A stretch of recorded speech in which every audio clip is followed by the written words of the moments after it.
The goal of home staging is to showcase the home in the best light possible. And when you're trying to sell, that will allow you to hopefully sell for more money in a shorter period of time. The challenge is that typically buyers don't have imagination. So that home staging allows them to mentally move into the home so they can imagine themselves living there. Now, that doesn't mean you have to spend a lot of money. I'm a big fan of staging with what you have. And it doesn't matter if you have a ginormous luxury mansion or a modest home or a home that needs some work. There's always room for improvement. There's always ways to you can improve how it is presented when you have it on the market. So I'm going to help you out with that and try to show you some examples. So I went into the archives. I went into what's on the market now that's been on the market for 3 or 4 months in areas where there typically is a very short amount of inventory and a quicker time frame. So these homes definitely have some hiccups and room for improvement. But hopefully you can learn from these when you go to stage your house, when you're getting your house ready for the market so you don't make the same mistakes. Okay, so the first home is what we'd call a classic Cape Cod style home. And right out of the gate, we go right from the front facing picture, the exterior picture, right to the bedroom. And that is a serious pet peeve of mine. Make sure your photos are in order. That makes sense. To go right to the bedroom does not make sense. But that being said, if we look at the style, the quality, this is a home that obviously needs some work. It's an outdated home, probably has good bones.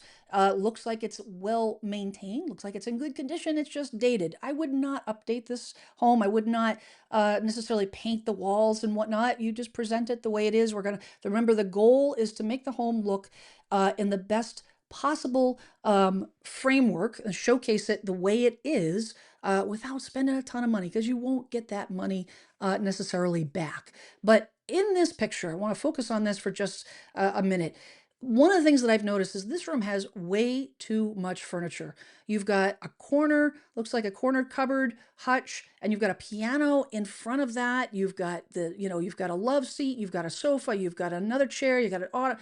There is way too much going on in this room. It makes the room feel small. Now, I understand that not everyone can take furniture out of the room. Not everyone, ideally, I would take this furniture and put it either in a garage, I'd put it in a storage, put it off site if you can, or try to disperse it through the house. Now, if you're in a situation where you can't take it off site, you can't, physically remove it from the house.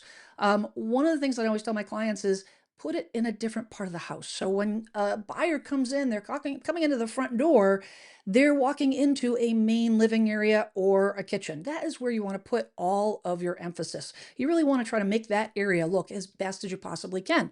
So if you have bedrooms upstairs, if you have a basement, unfinished basement, or even a den that you're not necessarily used, I'd rather see those areas a little bit more cluttered than the main living area because that's going to establish number one where most people spend most of their time, but number two, it's the first impressions of the buyer.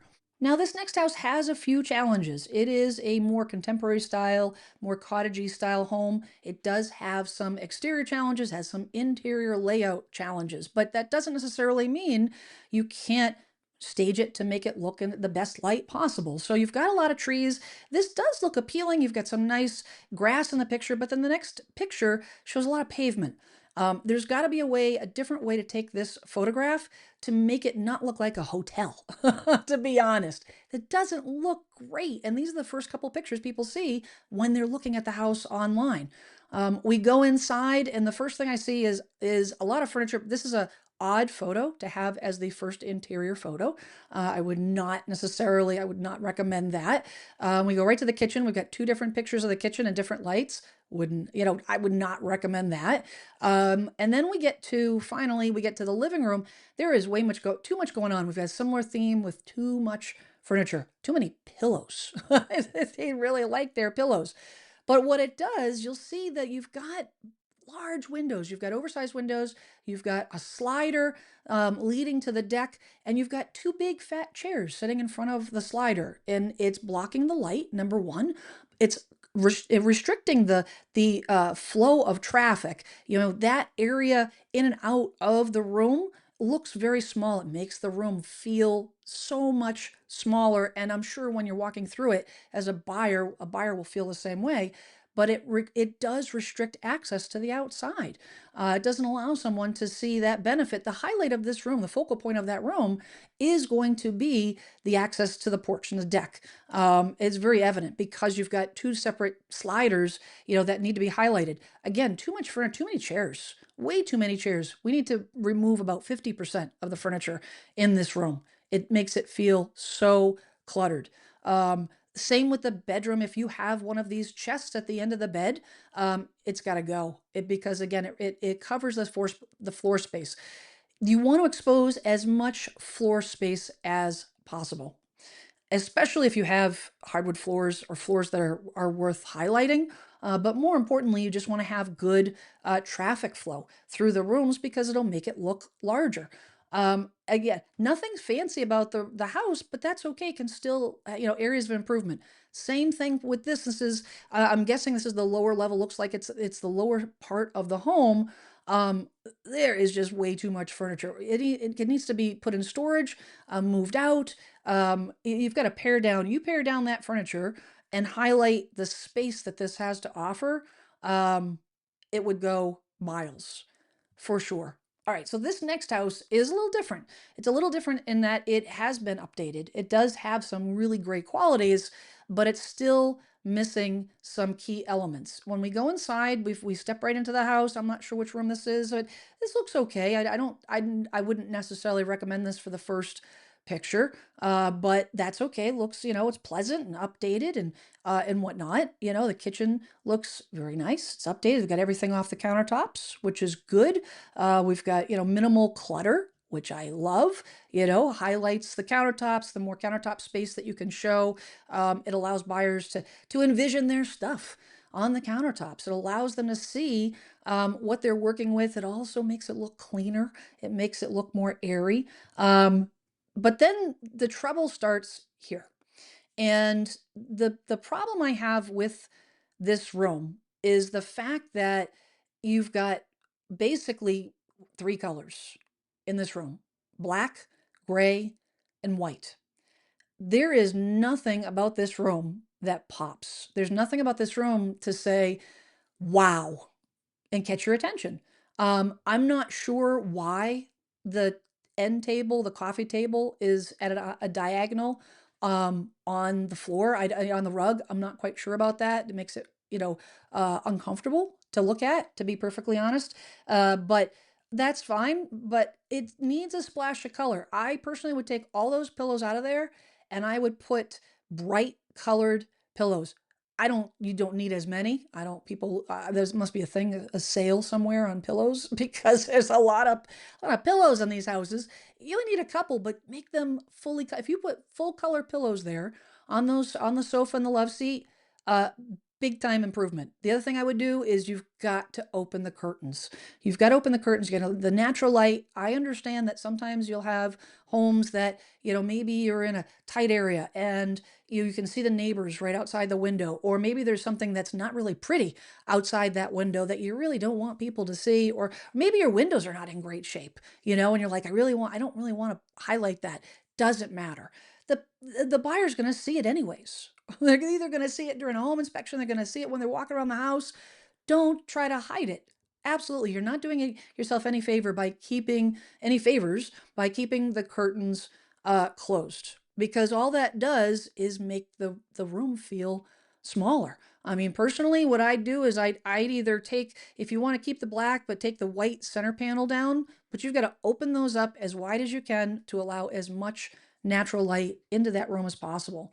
The other thing that I would do is on that table or underneath the television, or even on the coffee table, again, I put a splash of color. You put some flowers or a decoration or a vase, or, go down to like the Home Goods and buy something inexpensive, that's got a pop of color that would absolutely go miles. Now, what's interesting is I'm looking at this picture and the photos actually on the pillows on the sofa, it almost makes it look a little teal, and I don't know if it's actually teal in real life, and it's just watched out by the camera. But regardless, it's not enough of a punch, on the color. And then the other thing that I wanted to point out, which I'm going to talk a little bit about on another property, is camera angles. I feel like I should be looking at this house this way. I don't know what's going on with this. This is so terrible. This is so awful. This is very amateurish. If you need to, if you're using a professional photographer, this is not professional quality work. 100%. And this is not acceptable. You want to make sure that it is 100% symmetrical, so that it doesn't feel awkward when you're online looking at these pictures. It doesn't send a great impression. Okay, moving on to the next house. Real quick, I'll mention, I'm going to talk about it a little bit more in detail in a minute, but don't have photos that have snow in them if there's no snow outside.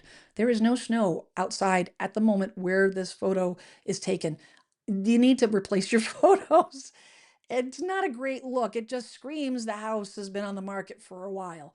But when we venture inside, it doesn't look too bad. Those are some nice braided rugs. Okay, that's great. This doesn't look, terrible. You've got. I'm not a fan of.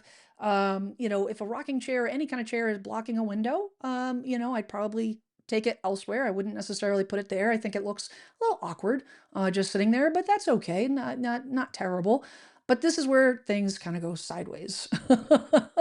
This is obviously their favorite room in the house. And this lends itself to what I talk about a lot on this channel, which is when you go through the process of getting your home prepared and then on the market, part of that process is mentally moving out. You're taking your home and transforming it into a house on the market. This is very much their home. When you were to walk into this home, if I were to walk into this home right now, I'd feel like I was trespassing. I feel like, gosh, this is super personalized. This is very there's a lot of stuff going on here. It's very distracting. It doesn't feel necessarily welcoming. And more importantly, there's way too much clutter going on. There's way too many things. I understand if this person, has a storage challenge. Maybe they don't have places for all their dry goods and all the things. I totally get that. But again, when you're transforming your home into a house, it will be inconvenient, it will be uncomfortable, but the whole goal of staging is that you can sell it as quickly as you possibly can so that you can end that inconvenience. It is worthwhile going through that process of getting that home ready instead of just putting a sign in the ground as is. Go that extra mile because then you'll have less pain. You have pain, a little uncomfortableness now versus a lot more later because it stays on the market longer and all the things. But you can see on the rafters, I'd get rid of all of that stuff on the rafters. I would get rid of those racks. I would pack all that up, relocate it. It's distracting. There's a window there on either side of that cart with the microwave. You don't even notice the windows necessarily. Super distracting, that way. I bet you the house is probably so comfy, cozy, welcoming, but it just is a massive distraction. The other issue I have, sometimes hard to make out online per se, but the photo editing on this home is not great. What's happened here, when you're dealing with photography and post processing, okay, and post processing is when they make those pictures taken from the camera and make them beautiful. What a lot of one big mistake that a lot of photo editors make is they jack up the sharpness and the contrast. And that will help make a photo pop. But because you do that, when you do that, it shows all the imperfections. It over sharpens. And that's what's happened in this picture. This picture has been massively over sharpened. So it shows whatever's going on next to the stove. That looks like it needs to be cleaned. To be honest, looks like a lot of splatter and grossness. Clean, clean, clean, clean. I talk a lot about that, just basic cleaning. But even under where there's like a Coca-Cola bottle opener, you can see all the worn spots where the molding has been worn away. Probably needs a little coat of paint there. It highlights all that stuff, in the photos when you have that, when they have that sharpness and contrast turned all the way up. I mean, this is a beautiful home. I mean, it really is. I like the color and all that. I think there's too many plants. Unfortunately, I think that I completely appreciate plant lovers. I think it's great for the environment. It's great for your mental health. It's great for your happiness and all the things. But the problem here is you have all these plants and they're blocking the slider. That you really don't want to do that. You want to be able to, number one, allow people to use that slider. Hopefully it's functional. But number two, it's blocking the light. And I understand plant babies are just as important to some people as fur babies. But maybe you can relocate them to either another part of the house or have somebody watch them for you, take care of them while your house is on the market. Now, the other thing I want to point out is this picture of the inside of what appears to be the garage or the workshop. When you have a garage workshop, has tools in it, has things that are of value, I would use caution. I would use caution when putting those on a listing. Tools are expensive. A garage can easily be broken into. I don't necessarily recommend in every single scenario. And this may be fine. It's hard to tell on this particular one whether there's a lot of things of value, but I have seen some expensive, decked out garages, workshops with a lot of money in tools. You don't want to highlight that. You really, I think from a security standpoint, I would just recommend against it. And then the last thing I wanted to point out is on the exterior pictures, you've got an exterior picture here, and then you've got this photo, which looks like it's kind of like a picture of a picture on a computer. Why in the world would your agent use this picture? This goes back to micromanaging and staying on top of your agent. Just because the agent is presenting themselves as a professional, they know what they're doing, the whole nine yards, you're part of the process. You're part of the process. And I want you to be able to go on, the Zillow or the look at the pictures as they're listed on MLS and really look at it and judge and ask your agent, like, why do we have this particular photo? As an agent, oftentimes, home sellers will say, "Oh, I've got pictures of when the house was in bloom. I've got pictures of, back in the fall when it was so pretty, and all these things, time sensitive, related pictures, and those can sometimes be helpful. But I will tell you that from my professional perspective, if there is a picture that is not going to benefit the seller, it's not the same quality, the same caliber. Just because you have a good camera doesn't necessarily mean you're a good photographer. And if it's a detriment to the listing, I will very delicately tell the homeowner that this is not something that, you know what? I love that picture, but I'm gonna use these instead. That's great. But these I think will probably, market your home better.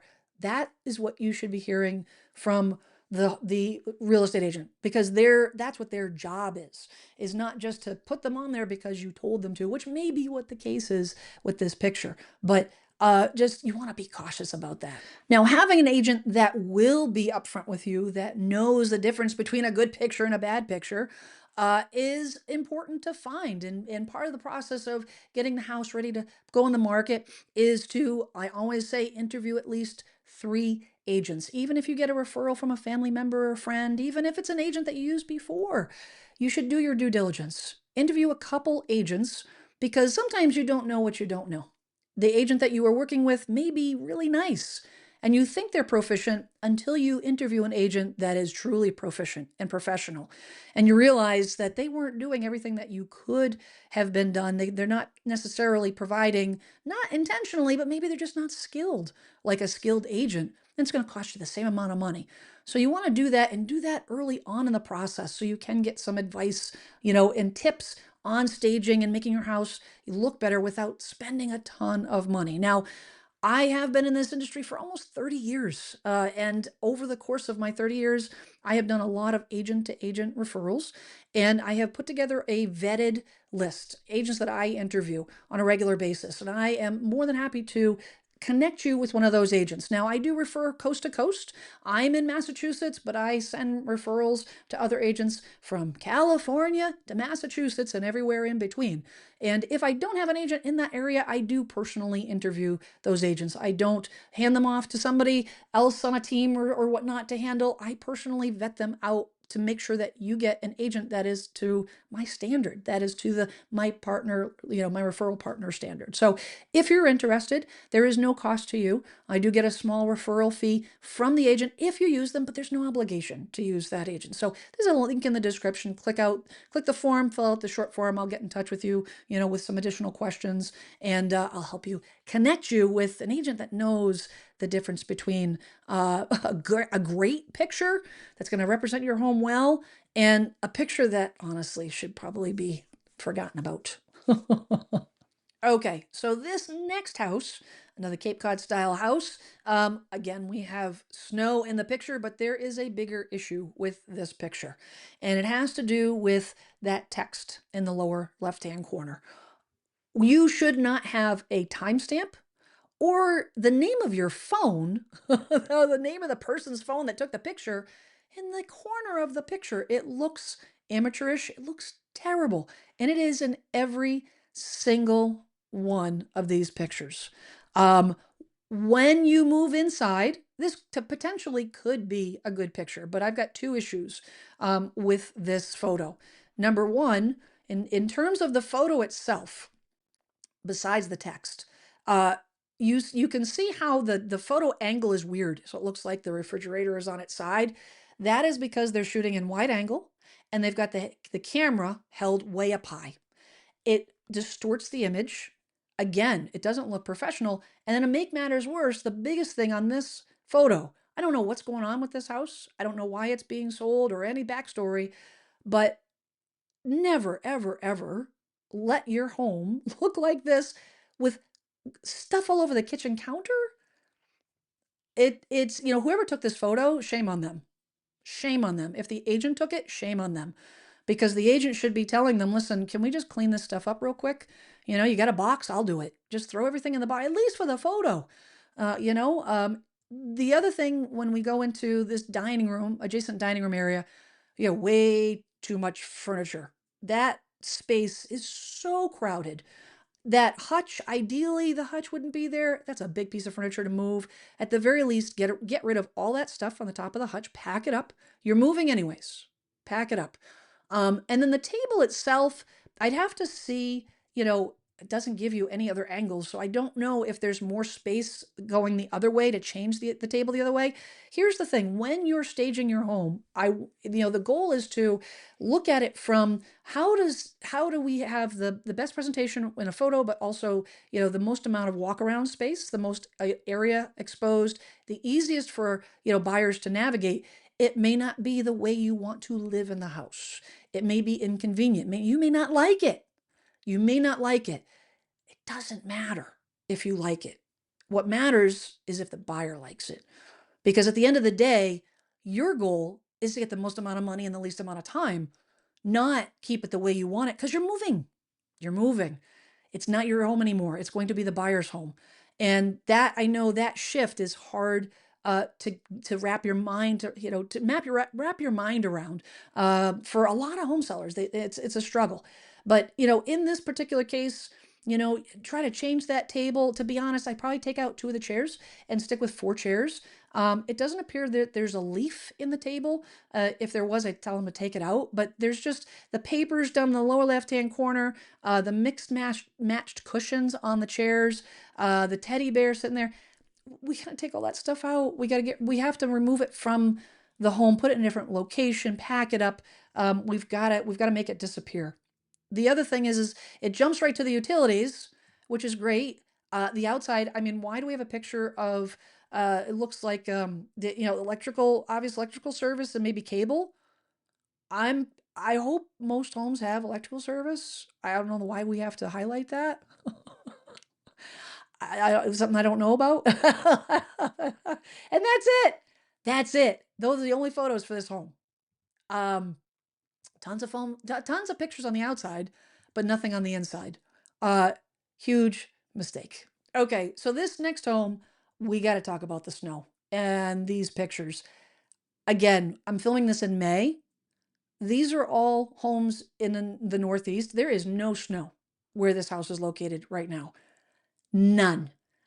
When a buyer sees a home that is, the pictures show it in the middle of winter and they're heading into late spring, all that does is scream to the buyer, no one has bought me, nobody wants me, there's something wrong with me. That's what they're thinking about the house. There's something wrong with that house that it hasn't sold. You're advertising that it's been on the market for a long time.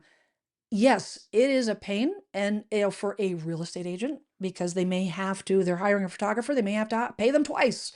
It is what it is. When you are going through seasonal transitions and you have a home that hasn't sold, if it's a difficult selling or for whatever reason the price wasn't right and you or the market's changing and the home is on the market for longer than anticipated and you have seasonal changes, those photos have to be retaken because you could have the best, landscaping.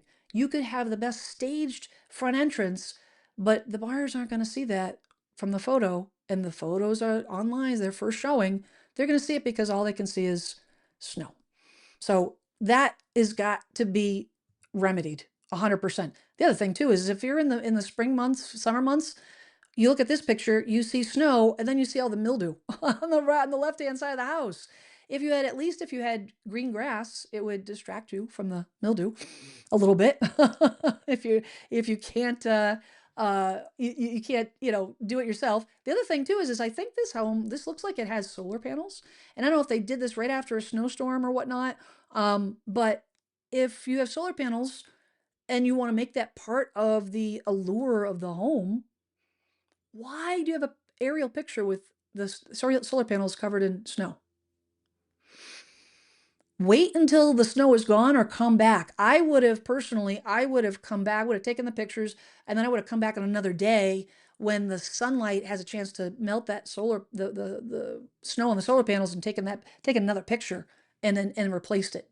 The next week or whatnot. Okay, this next house is your classic colonial. And it appears nice. You've got a nice grassy front yard, no snow, which is good. We got the retaining wall, but then we've got a car in the driveway. And not only have we got a car in the driveway, when you flip through the pictures, you've got a different car that wasn't there before. I always recommend to home sellers when you know that the photographs are going to be taken, get rid of all the cars. Take all the cars whenever possible. Remove the cars from the driveway. It makes the home more presentable, more professional, a little bit more inviting. But just take the cars. It's a little touch, a little thing. It takes a little bit of effort. Move those cars out of the driveway, but move them on out. We move inside the kitchen. Kitchen looks nice. The one thing though that stands out in this kitchen is there are too many floor rugs. Again, I understand if that's the way that you're comfortable and I understand from the very pragmatic point of view, I personally have those foam mats in front of the sink and in front of my workspace breakfast bar area where I spend most of my time standing and prepping and so on and so forth. When I eventually sell my house, I'm going to get rid of them. Why? Because I have beautiful hardwood floors and I want to highlight the floors. This to a buyer, especially the one in front of the refrigerator, I totally understand why you do it. However, the first thing a buyer is going to think before they even go in that house is, are they trying to cover something up? And that's what area rugs typically do. Now, you have an area rug in front of a door. You've got one in the living room. You have it placed so that it accents to adds an accent to the room. Absolutely. But in this particular case, I would remove the rug in front of the refrigerator, remove the rug in front of the cabinets, countertops there, get rid of that because it does create a little bit of suspicion. And the hardwood floors it looks like they're very nice, unless they're trying to cover up something that is unmentionable. This house, now these photos, I pulled this listing for a couple different reasons. And one of the reasons is, yes, I already talked about this on another listing. The camera angle is awful on this, and you'll see in a couple photos, but there's, again, way too much furniture. And even besides the furniture, we've got some stuff going on in the background, boxes, and whatnot that shouldn't be there.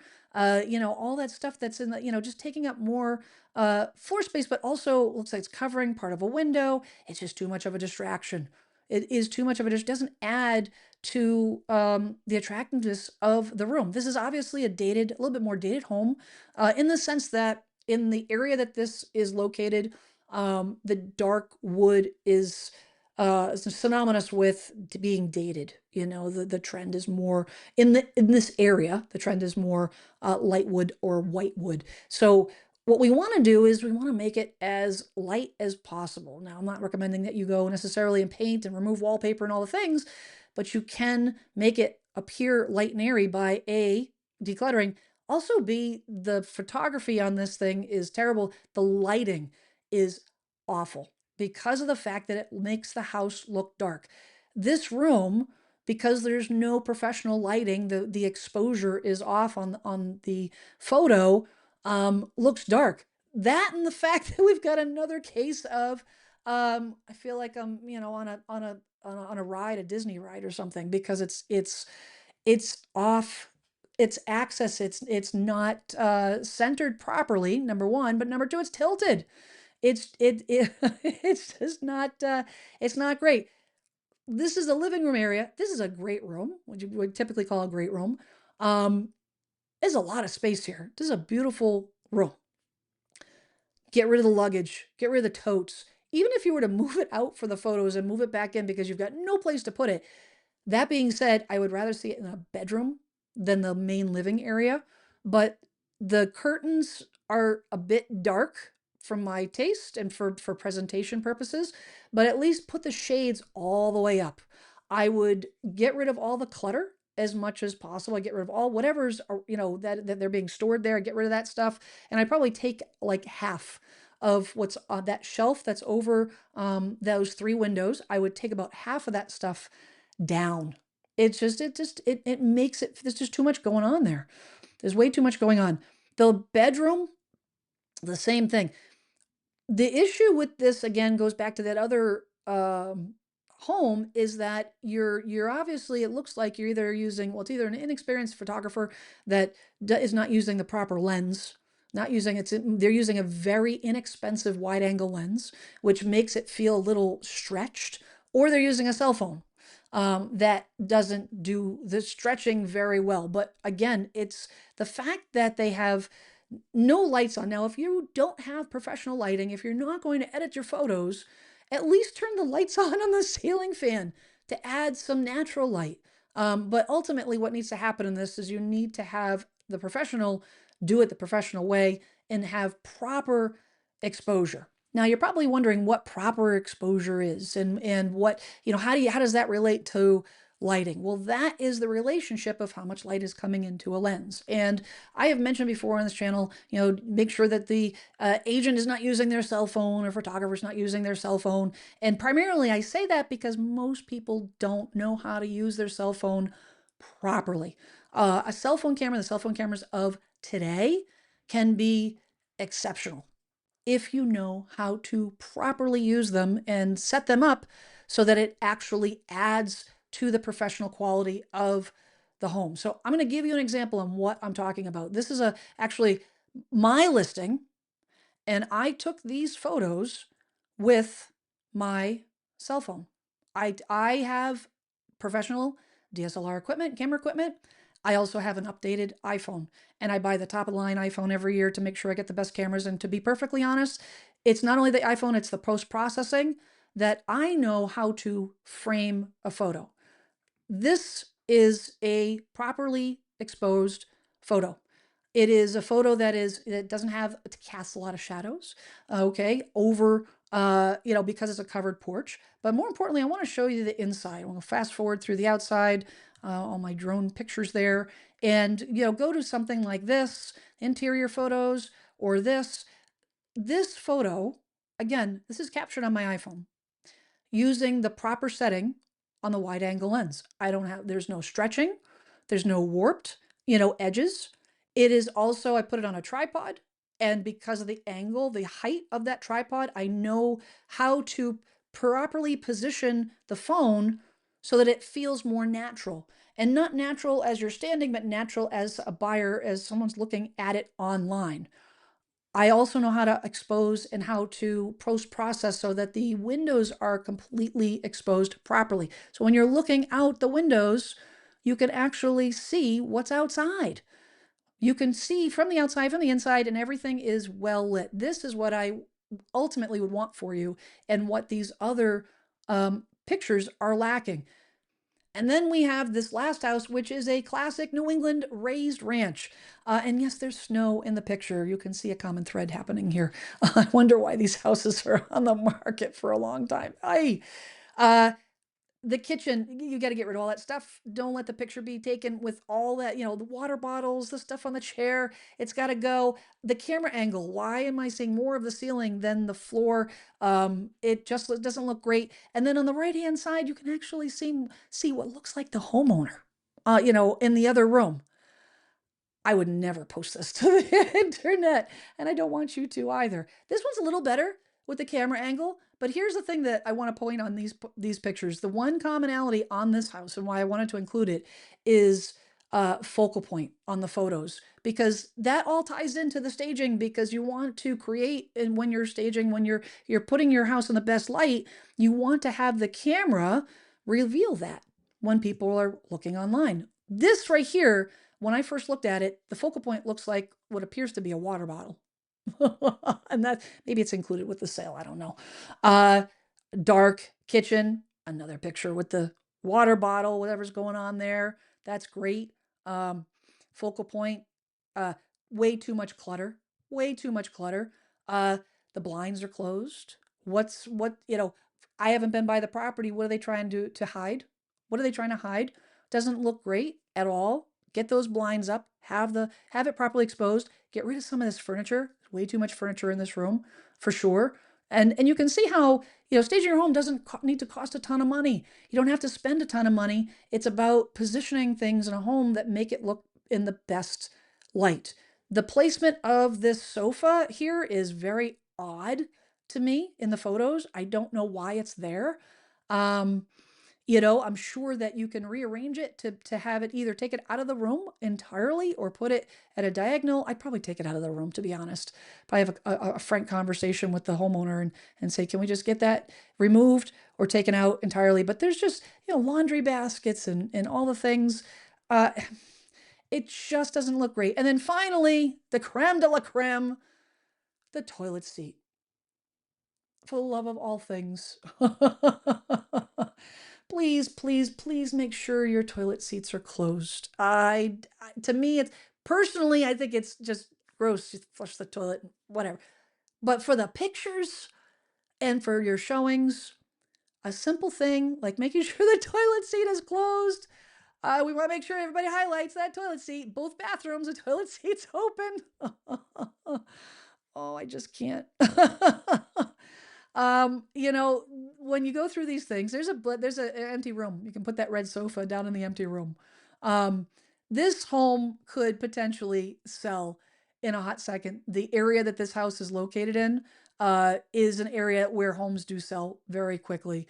There is no reason why it should be still on the market, but we can see clearly, what a little home staging will do, what some attention to detail, attention to the pictures will do, and all of these things combined.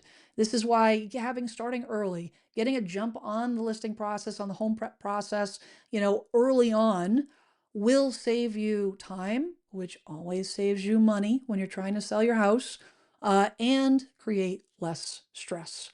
So if you want more tips and tricks, more information about preparing your home for sale, you want to check out these videos. I'm Jen Sylvester. I'm here to help you be a savvy home seller.